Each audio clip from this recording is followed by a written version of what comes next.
Je tu na lávovej skale uchytený mach Vesicularia dubiana, ktorý už krásne pevne drží.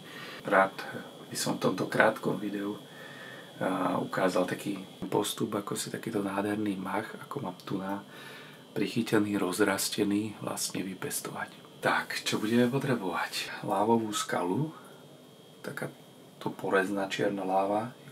Vidíte, že z toho vypadáva nejaký ten piesok. Ten by nám tú vodu zašpinil. Potom tu máme kúsok toho machu. Budeme potrebovať nejakú nádobu, do ktorej nalejem čistú vodu. Ja odporúčam buď to použiť destilovanú alebo vodu z reverznej osmózy. A len tam teda trocha vody. Ide o to, aby to bola mäkká voda, lebo ten mach, ktorý tam bude rásť, tak potrebuje teda nie tvrdú vodu, to by bol trochu problém. Tak ako prvé vymácham tú skalu v tej čistej vode destilovanej, no a potom budeme potrebovať, ja tu mám teda taký môj receptík, je to buď to použite výluh z rašeliny, alebo takzvanú čiernu vodu. Čo to je tá čierna voda? Jednoducho poviem, je to proste voda z akvária. Po čistení akvária vám zostane, nazvem, že špinavá voda. Tú vodu som teda použil po čistení tohto paludárka z akvárium. Prvá nádržka s čistou vodou. Nádržka s čiernou vodou.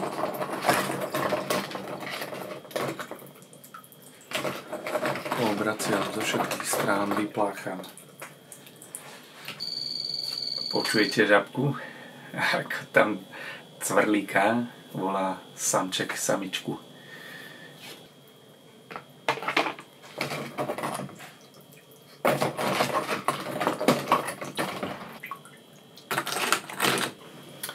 Skaly mám teda rozložené pekne tou plochou stranou nadol. V podstate použijem tak, aby to bolo nejak stabilnejšie.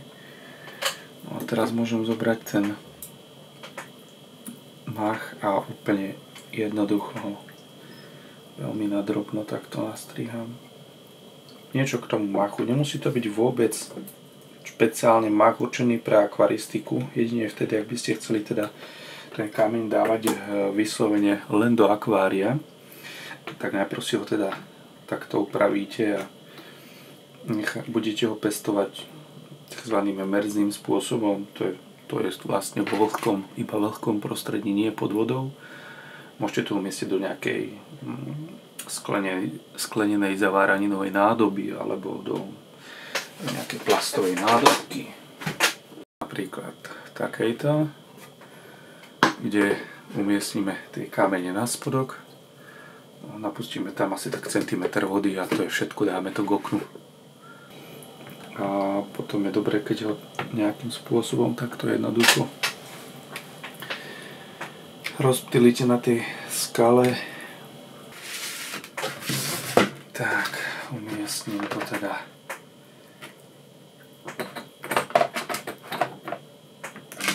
pekne, tak nech nám všetky vojdu.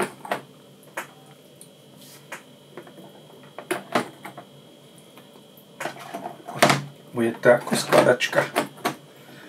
Nádhera, tie skalky tam pekne držia, je to tam. No a ja tam teda použijem vodu, ktorú si pripravujem cez demineralizačnú kartušu. Teraz to nalejem asi tak centimetrik vody, zhruba to bude úplne stačiť. Môžeme dať aj 2.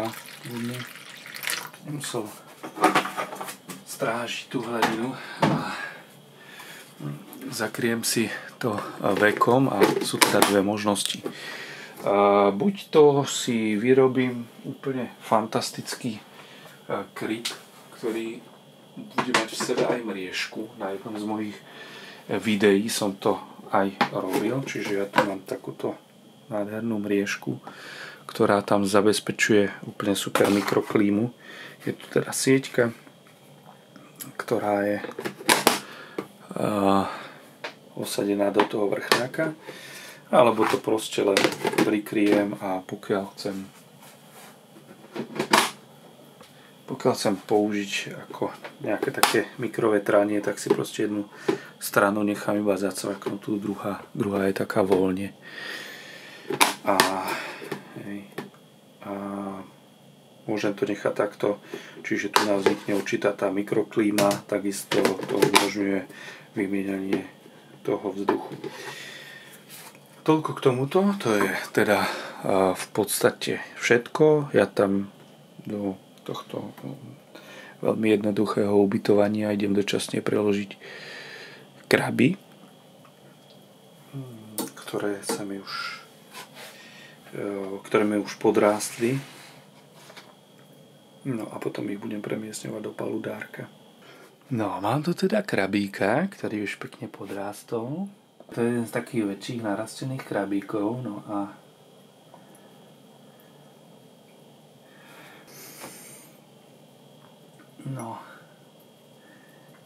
No ja tam pridám ešte kvôli tým krabom, hej, a krmivo a na záver chvostoskoky.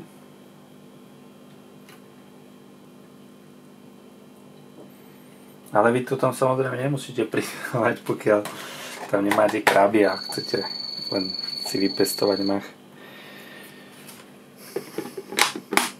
No a to je všetko. Dám to teda na svetlé miesto, nie na priame slnko a tu nám nádherne bude rásť ten mach.